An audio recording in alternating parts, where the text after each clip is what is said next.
The Passion of our Lord Jesus Christ according to Matthew.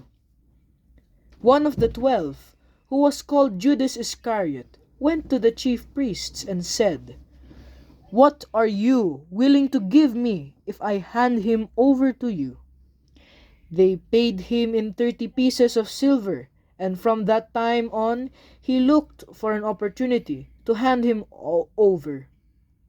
On the first day of the feast of the unleavened bread, the disciples approached Jesus and said, "Where do you want us to prepare for you to eat the Passover?" He said,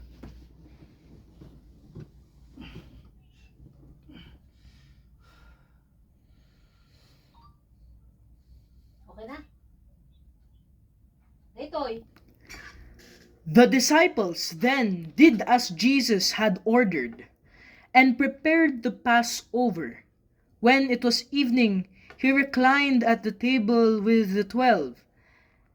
And while they were eating, he said, "Amen, I say to you, one of you will betray me."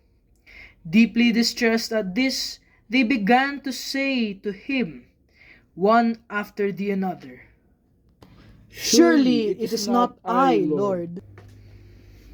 He said in reply,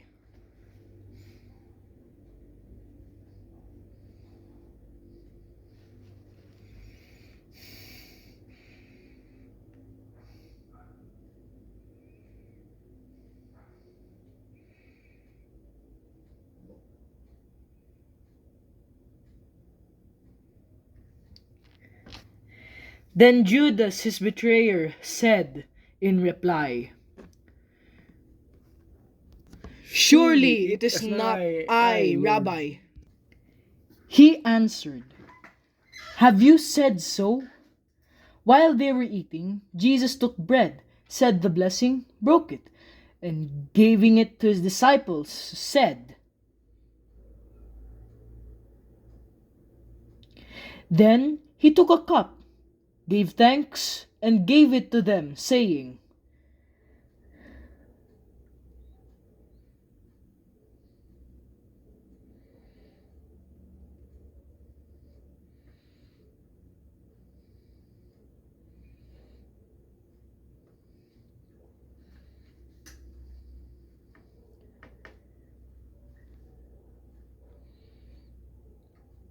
Then, after singing a hymn, they went out to the Mount of Olives. Then Jesus said to them,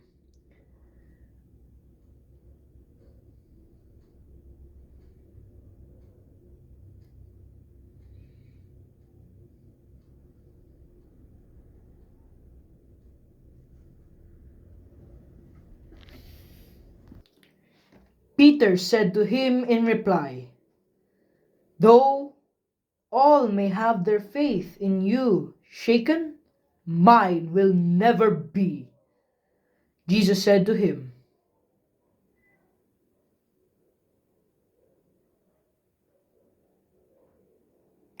Peter said to him, "Even though I should have to die with you, I will not deny you." And all the disciples spoke likewise. Then Jesus came to them to a place called Gethsemane, and he said to his disciples,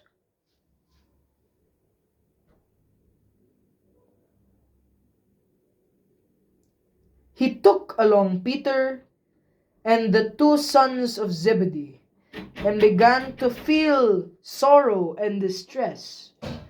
Then he said to them,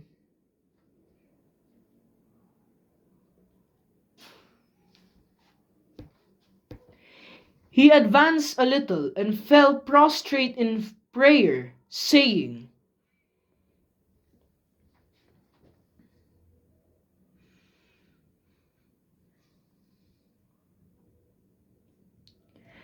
When he returned to his disciples, he found them asleep.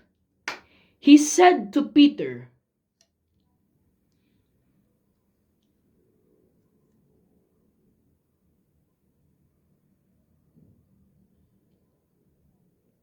Withdrawing a second time, he prayed again,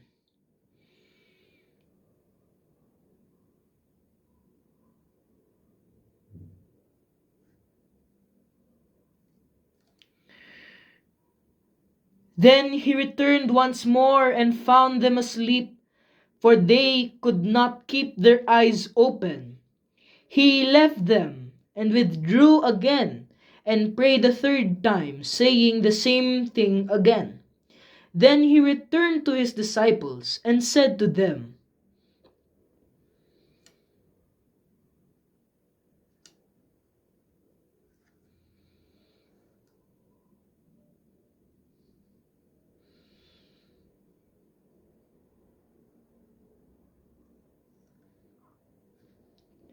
while he was still speaking, Judas, one of the 12, arrived, accompanied by a large crowd with swords and clubs, who had come from the chief priests and the elders of the people.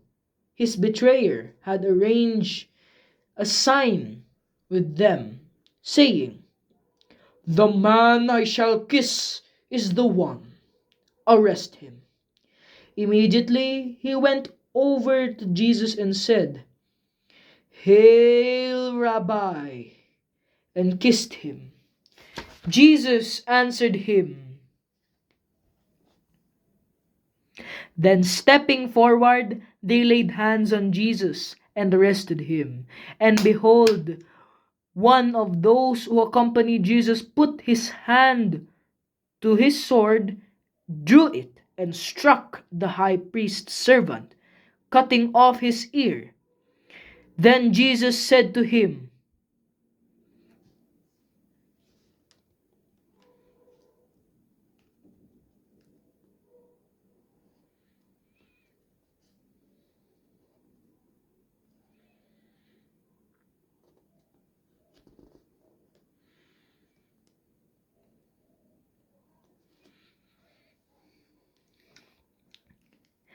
at that hour, Jesus said to the crowds,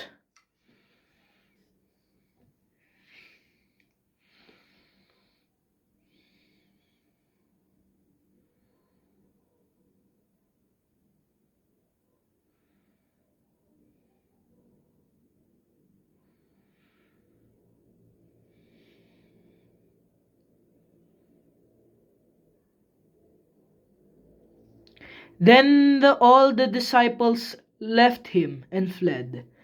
Those who had arrested Jesus led him to Caiaphas, the high priest.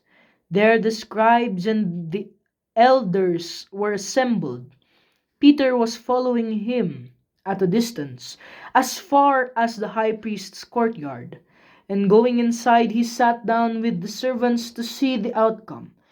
The chief priests and the entire Sanhedrin kept trying to obtain false testimony against Jesus in order to put him to death, but they found none. Though many false witnesses came forward, finally two came forward who stated, "This man said, I can destroy the temple of God within 3 days and rebuild it." The high priest rose and addressed him. "Have you no answer? What are these men testifying against you?" But Jesus was silent. Then the high priest said to him, "I order you to tell us under the oath before the living God whether you